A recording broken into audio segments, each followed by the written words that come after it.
잘못된 가족 규칙 1. 잘못된 가족 규칙, 가족병리 1. 사회 산업화, 개인주의적 문화의 발달로 과거와 다른 가족병리 현상이 나타나고 있다. 병리는 병의 원인, 병의 현상, 경과 등에 관한 이론을 말하는 것이다. 청소년 비행과 가출, 부모의 이혼, 가정폭력 등 가정병리 현상은 요즘 흔히 볼 수 있게 되었다. 핵가족화에 따른 가족 공동체 구성원들의 해체와 유대감 상실이 더해지면서 이러한 현상은 더욱 심화되고 있다. 황금만능주의 의식의 저변을 넓혀가며 증가하는 것이 금전 문제를 놓고 벌이는 부모와 자식 간 또는 형제 간의 싸움이다. 돈 때문에 자식이 부모를 죽이는 경우도 있으며 형제 간의 재산을 놓고 법정 싸움을 벌이는 일도 빈발하고 있다. 급격한 문화의 변화로 인한 세대 간의 격차도 가족병리 현상을 부추긴다. 부모와 대화가 단절된 채 그들의 문화에 매몰되어 살게 되므로 부모로부터 부모 세대의 경험담이나 인생담을 귀담아 듣지 않는다. 세대 간 격차로 호불호가 다르고 공유할 만한 것이 줄어들어 가족병리 현상은 더욱 자주 발생한다. 많은 사회 구조가 경제 중심으로 바뀌고 개인의 의식도 경제적인 면을 중시하는 현실에서 가족의 중요성을 깨닫는 것도 바람직하다. 가족의 역할과 기능에 대해 새롭게 개념 정리를 해볼 필요성도 요구된다. 가족병리 현상을 낳는 의사소통을 살펴보자. 1. 마음 읽기. 가족 구성원 간의 서로의 마음을 제대로 표현하는 것은 그리 쉬운 일이 아니다. 부모와 자식 간에 또는 형제자매에게 자신의 뜻과 감정을 그대로 표현하는 것이 쉽지 않다. 사람에게는 의식적 또는 무의식적으로 지켜야 된다고 여기는 관념이 있다. 부모에게는 순종하고 형제자매끼리는 우애 있게 지내야 한다는 의식이 있다. 서로의 감정을 해칠 일은 가급적 피하려고 한다. 좋은 것이 좋다는 식으로 넘어가기도 한다. 따라서 자신의 감정을 숨기거나 부모나 형제의 기분을 맞춰주기 위하여 자신의 감정과는 다르게 표시하곤 한다. 또한 부모에 대한 불만이라든가 형제에 대한 불평을 솔직하게 표현하지 못한다. 가족 구성원들 사이에 바람직하지 못한 암묵적 규칙을 가지고 있으면 의사소통에 혼란을 초래한다.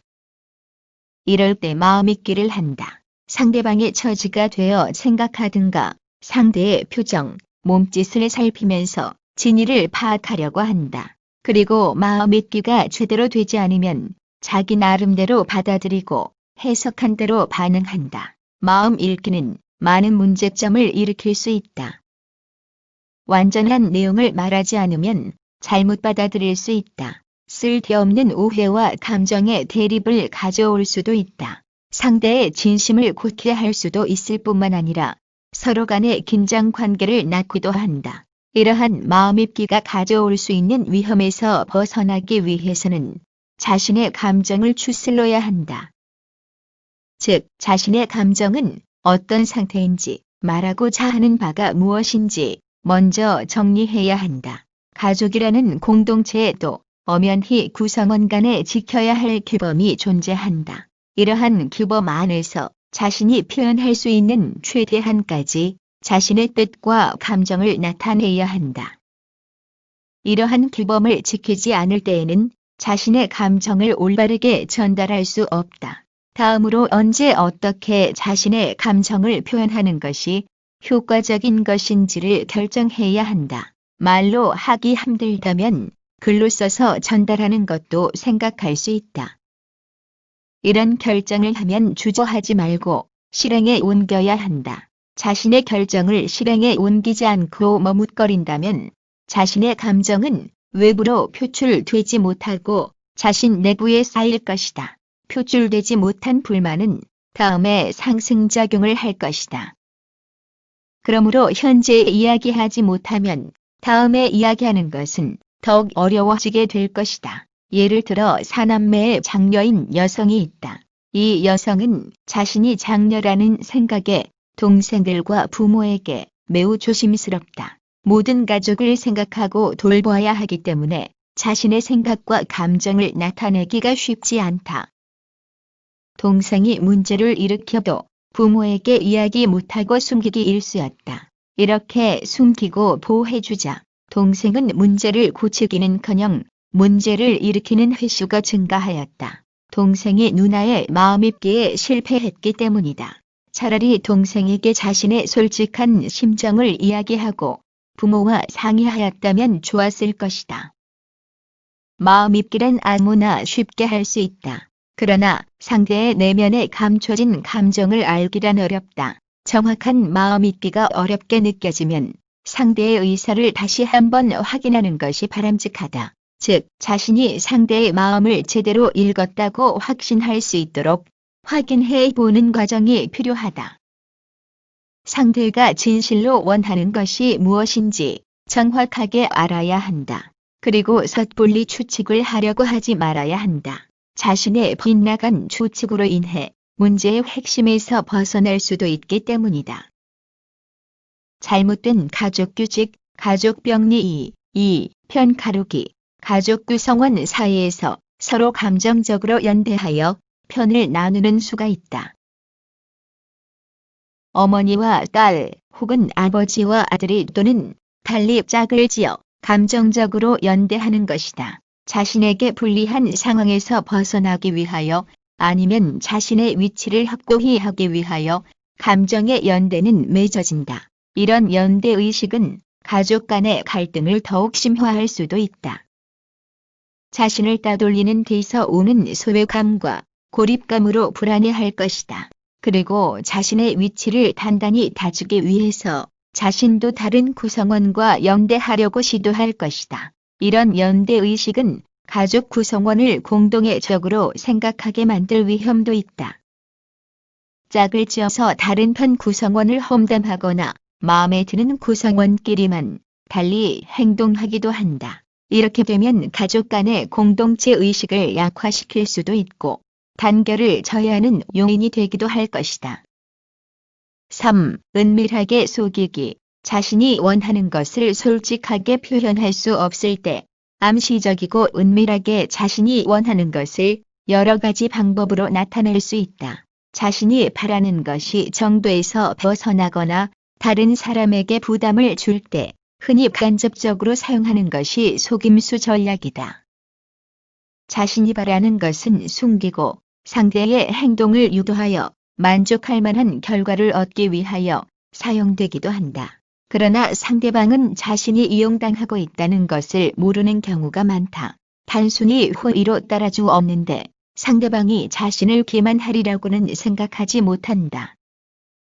다음은 가정에서 흔히 사용되는 은밀하게 속이는 전략을 유형화한 것이다. 사과하기.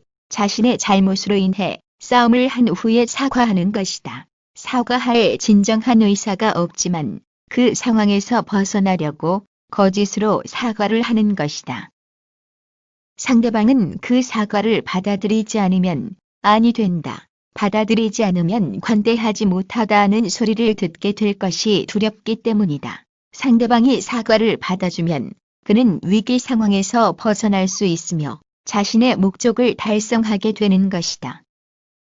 이와 유사한 것으로 용서 빌기가 있다. 자신의 잘못을 솔직하게 뉘우치고 용서를 비는 것이 아니라 벌을 받지 않으려고 용서를 비는 것이다. 그러나 용서를 받은 후에는 또다시 그런 잘못을 저지르게 된다. 상투적인 용서 빌기이지만 용서하지 않으면 가족 구성원 간의 유대가 파괴되기 때문에 용서한다. 동정심이나 죄의식 유발하기. 자신의 딱한 처지를 이야기하며 상대방을 설득한다. 불쌍하게 보이도록 나타내거나 애처롭고 슬프며 절망적인 이야기를 한다. 자신이 저지른 과오를 자신의 탓이 아니라 어렵고 힘든 상황으로 얽어무려 상대방의 동정심을 이끌어내는 것이다. 그렇게 하면 가족의 고통을 나누어야 된다고 생각하는 다른 가족은 동정심이 생길 것이다. 여성이 자주 사용하는 방법이기도 하다. 여자의 눈물에 약해지지 않는 사람은 많지 않다. 그리고 여성의 말을 무조건 믿어주는 것이다. 그러나 여성의 목적은 다른 곳에 있는 경우를 종종 겪기도 한다. 그렇게 어려운 상황이 자신의 잘못이 아니라 다른 가족원의 잘못일 가능성이 있다는 식으로 애매하게 돌려 말하면 듣는 사람은 동정심을 떠나 자신들의 잘못인 양 죄의식을 가지게 만드는 것이다. 이런 방식으로 귀속 목적을 달성하려고 한다면 다른 사람들도 호의적인 반응보다는 수세적이거나 공격적이 될 수 있다. 신체적 이상 증상 나타내기, 마음에 들지 않는 가족들을 괴롭히기 위하여 병이 나도록 하는 것인데 의식적으로나 무의식적으로 이렇게 될 수 있다. 보통 사람에서도 정신 신체 증후군이라고 부르는데 정서적으로 문제가 있지만 그 표현이 신체적으로 나타나는 것이다. 어려운 일을 당한 사람에서 천식 발작이 일어나거나 갑자기 눈이 잘 보이지 않는 등의 증상이 생길 수 있다. 이는 어려움에서 회피하려는 마음이 강할 때 또는 원하는 것을 얻으려고 할 때, 예를 들면 부모나 선생님의 사랑을 독차지하고 싶을 때 이런 은밀한 방법이 시도되기도 한다. 잘못된 가족 규칙, 가족 병리 3. 공격하기. 마음에 들지 않는 가족 구성원에게 가치를 깎아내리는 즉 평가하는 말로 공격하거나 그릇되었다는 판단을 전달하는 것이다. 이렇게 의사를 전달받은 상대방은 집안을 편안하게 만들기 위하여 마음에 없는 행동을 하게 될 가능성이 있다. 말하는 사람은 냉소적으로 말하는 것이 공격이나 비난이 아니라고 생각하기 쉽지만 받아들이는 사람의 감정을 손상시키게 된다. 겁주기. 마음에 들지 않게 행동할 경우에 어려움을 당하게 하겠다고 으름장을 놓거나 협박하는 것이다. 집에 자주 늦게 들어오는 배우자에게 집이나 방문을 걸어 잠그겠다거나 공부를 열심히 하지 않는 자녀에게 밥을 주지 않겠다고 하는 등으로 겁을 주는 것이다. 자녀에게 겁을 주기 위해 아이들에게 말도 하지 않고 입을 꼭 다물고 있는 등 냉담해지는 방법으로 겁을 주면 부모의 사랑을 받던 자녀는 마음의 상처를 입을 수 있다. 자녀가 마음에 들지 않는 부모에게 겁주기 위하여 밥을 먹지 않는 것도 여기에 속한다. 벌로 내세우는 행위에는 실행에 옮기기 쉬운 가벼운 것도 있지만 어렵거나 실제로 그렇게 했을 때 큰 문제를 일으키는 것도 있다. 말을 앞세웠지만 실제로 행동에 옮기지 못한다면 말을 한 사람은 속이 상하게 되고 말을 듣지 않은 사람은 상대를 가볍게 생각할 것이다. 위로와 뇌물.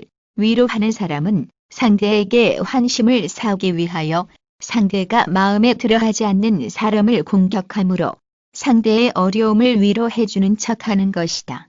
가족을 위하여 그렇게 어려운 일을 하다가 힘들게 되었는데 어떻게 모른 척할 수 있어?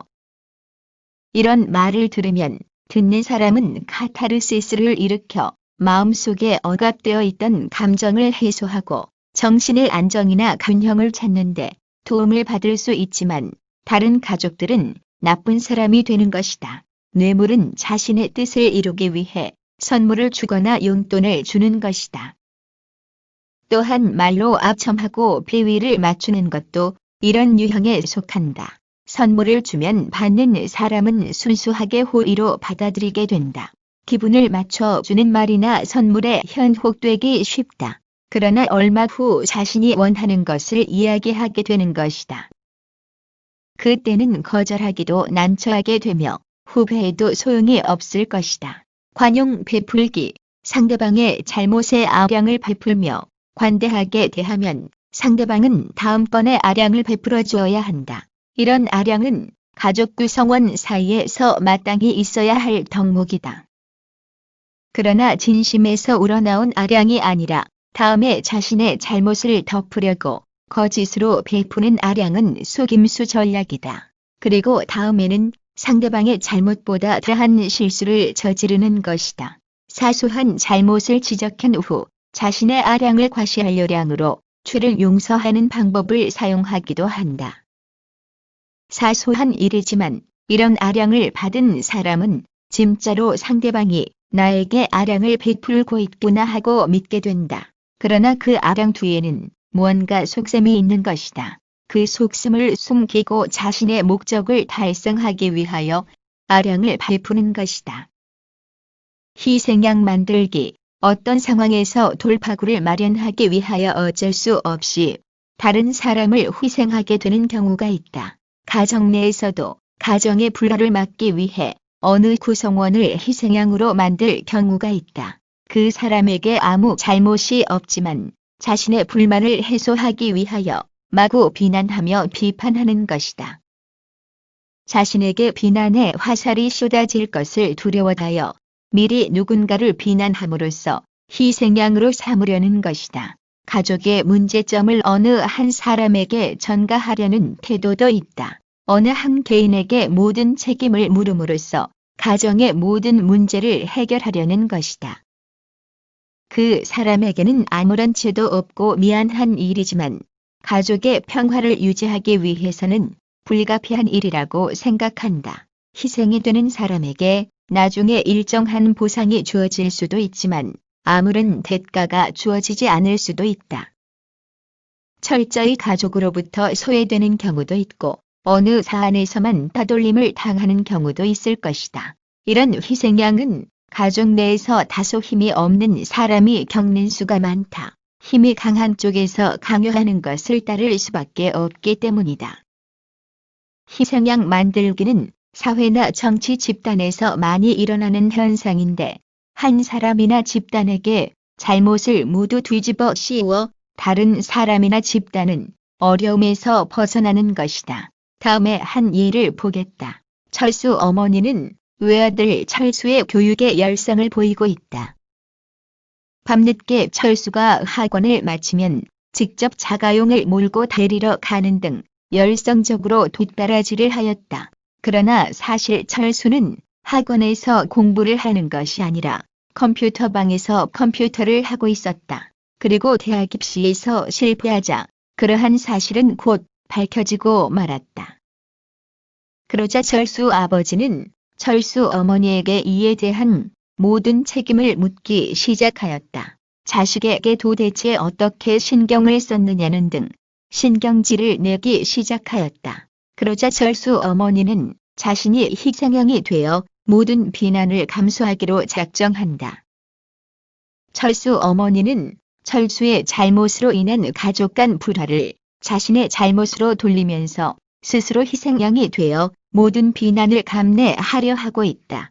철수 어머니는 다른 가족의 잘못을 드러내어 지적하거나 표현하면 나쁘다는 또 어려움은 자신이 혼자 사귄다는 가족 규칙을 가지고 있었던 것이다.